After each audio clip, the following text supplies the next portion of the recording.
En resumen, podemos en el siguiente cuadro hacer un trazado de cómo debe analizarse los gastos a favor de los trabajadores. En principio, como dijimos, debe analizarse el principio de generalidad. Si este principio es respetado, entonces el gasto será deducible para efectos tributarios. Por el contrario, si el principio de generalidad no es respetado, el gasto no será deducible. Sin embargo, hay una excepción, que puede ser que el gasto sea considerado como remuneración del trabajador beneficiado. Si fuera así, entonces estaremos ante un gasto deducible, ya no como un gasto a favor de los trabajadores, sino como un gasto de remuneración, un gasto de mayor remuneración del trabajador beneficiado. Si no se reconociera este gasto como remuneración de ese trabajador, nuevamente estaremos ante un gasto no deducible.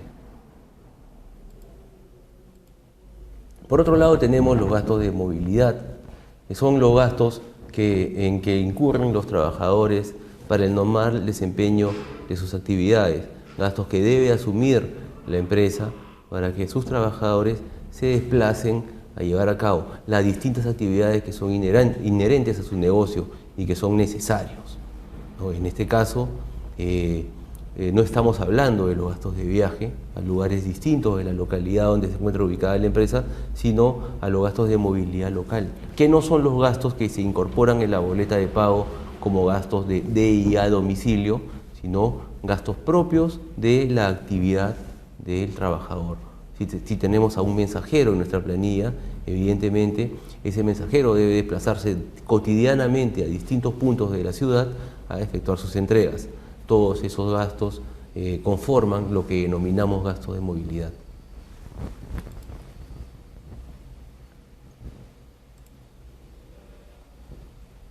¿Cómo se sustentan los gastos de movilidad? Hay dos formas alternativas y excluyentes. En primer lugar, tenemos los comprobantes de pago. Los comprobantes de pago que sustentan el servicio de movilidad básicamente están referidos al servicio de taxi, al servicio de remis. En ese caso, no hay límite para un sustento del gasto de movilidad. Evidentemente, como lo reitero nuevamente, hay que tener en cuenta siempre el principio de razonabilidad. El gasto será válido si utilicé un taxi para desplazarme a una comisión de servicios, no para ir a atender un asunto personal. Y la otra alternativa es utilizando las planillas de movilidad. Estas planillas de movilidad son documentos que flexibilizan el sustento de la deducción de estos gastos, pero que, como lo hemos dicho, son excluyentes del gasto sustentado con comprobantes de pago. Esa exclusión se debe evaluar día a día. Si el día de hoy yo registro un gasto por concepto de movilidad sustentado en un comprobante de pago, yo mismo no podré ser generador de un gasto sustentado en planilla de trabajadores. En la planilla de movilidad son excluyentes, o uno u otro.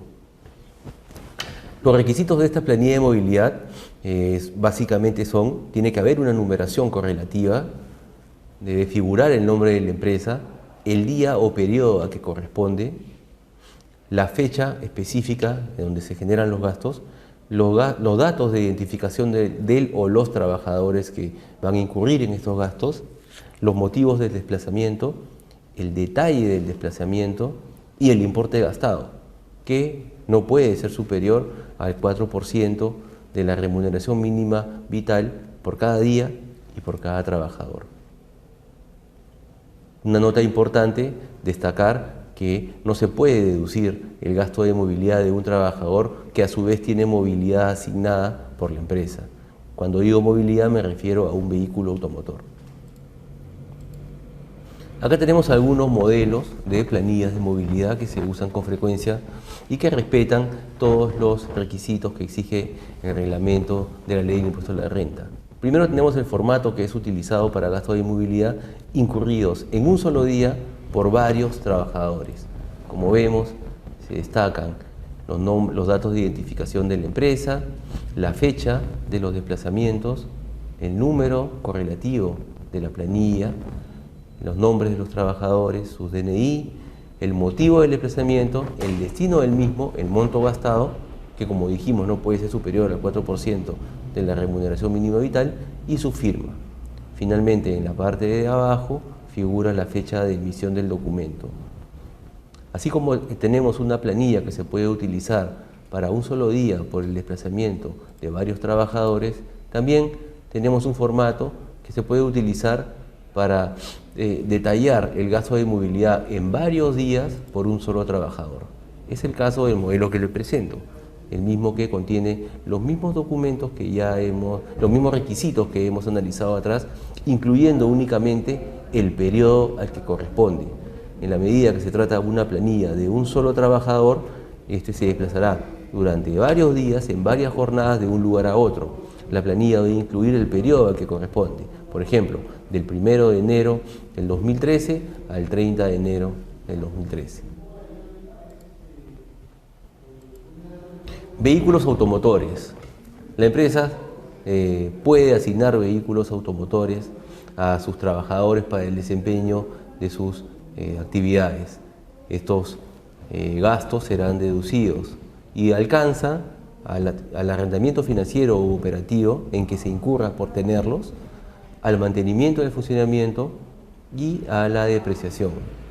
En el primer punto debemos destacar que los gastos de vehículos automotores se generan no solamente por vehículos que se encuentran en el activo fijo de la empresa, es decir, vehículos de propiedad de la empresa o que se han obtenido a través de un arrendamiento financiero, sino también a aquellos vehículos que son de uso de la empresa por tenerse la posesión de los mismos, ya sea a través de un contrato de arrendamiento operativo o de un contrato de cesión.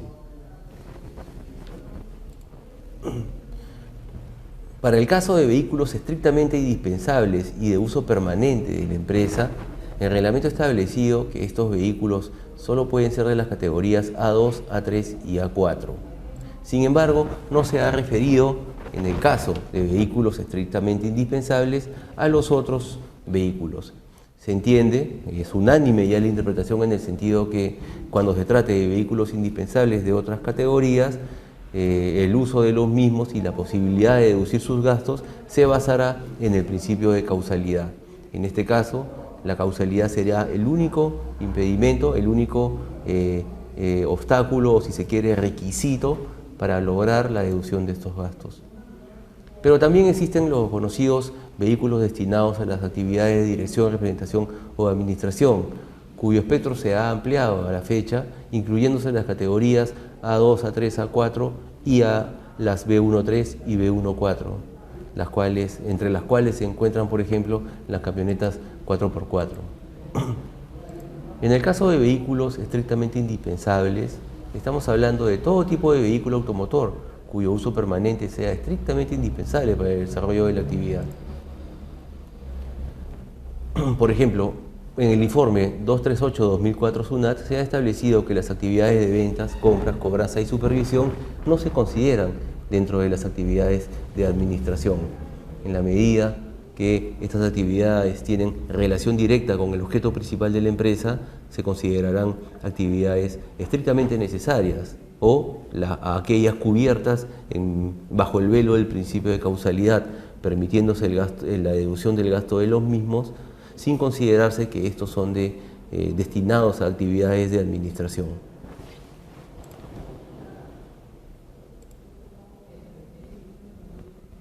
El informe 046-2008 SUNAT ha señalado que cuando la unidad de transporte sea de propiedad del trabajador que la utiliza, los gastos de funcionamiento no pueden considerarse gastos de vehículos automotores deducibles. Este informe es muy interesante porque establece una premisa que a mi juicio es incompleta, porque si bien de un lado indica que estos vehículos que son propiedad de sus propios usuarios, que a la vez son empleados de la empresa, no generarán gastos deducibles para esta. Sin embargo, no dice nada en el supuesto de que el trabajador propietario del vehículo primero se lo ceda en uso a la empresa y, contando a la empresa ya con la posesión del mismo, se lo asigne a través de un acta de entrega, ¿no? Digamos que esa circunstancia esa formalidad, ese manto de formalidad, rompería el supuesto en el cual el trabajador está efectuando su labor con su vehículo, generando gastos no deducibles para la empresa. Si yo logro entonces entregarle a la empresa mi vehículo a través de un contrato de cesión y la empresa a su vez me lo asigna a través de un acta de entrega, sí podré deducir esos gastos aun cuando se trate de mi propio vehículo. El tema no está cerrado, yo considero que en principio es discutible porque digamos estaría haciendo también una suerte de simulación para poder permitir gastos de mi propio vehículo, pero hay otros informes de la SUNAT que señalan que la forma de poder deducir gastos de vehículos que no son de propiedad de la empresa es verificando que estos tengan la posesión, que esta empresa tenga la posesión de los mismos a través de un acto de cesión. Los gastos de vehículos automotores se acreditan con comprobantes de pago, con actas de entrega de los vehículos. Estimamos que es importante que estas actas contengan los siguientes elementos. Evidentemente los datos de identificación del vehículo y los datos de identificación del trabajador. Debe precisarse el motivo de la entrega del vehículo, el cual evidentemente es para que éste sea utilizado exclusivamente en el desarrollo de las actividades propias del giro de negocio. De ser posible detallar con precisión cuáles serán esas actividades. Además debe indicarse que el trabajador no podrá utilizar el vehículo para cualquier actividad de tipo personal. Además indicar que el vehículo solo podrá ser conducido por el trabajador que lo tiene asignado, dado que es una herramienta de trabajo. Finalmente, estimamos que debe solicitarse la indicación empresa en el sentido que los gastos de combustible que genere el uso de vehículo para los fines por lo que ha sido entregado serán de cuenta de la empresa.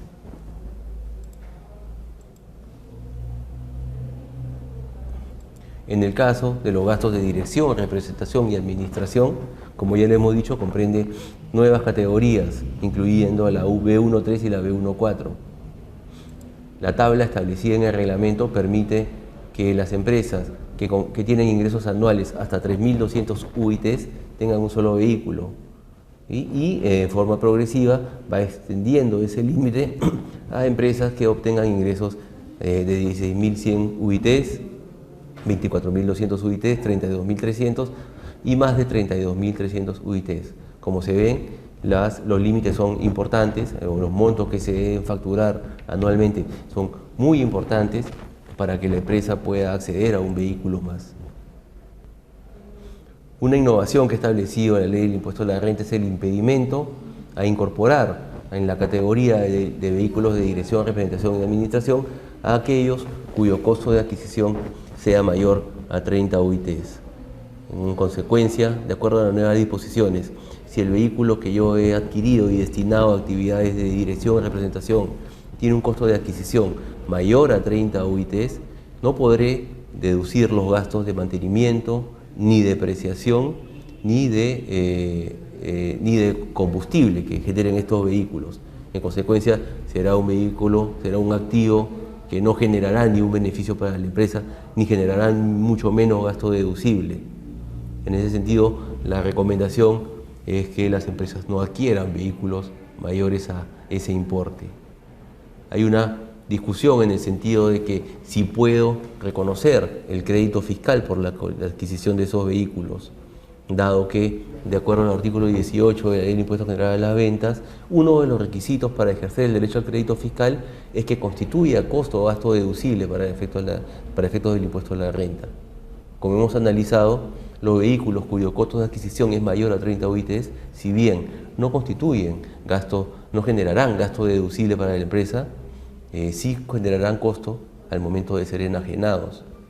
Evidentemente, cuando esos vehículos sean vendidos, habrá un costo computable que deberá reconocerse, el costo de adquisición, y eso no se puede desconocer, porque además no existe un impedimento expreso. En ese sentido, estimamos que el crédito fiscal que se genere en un vehículo, en la adquisición de un vehículo por un valor mayor a 30 UITs, sí podrá ejercerse válidamente.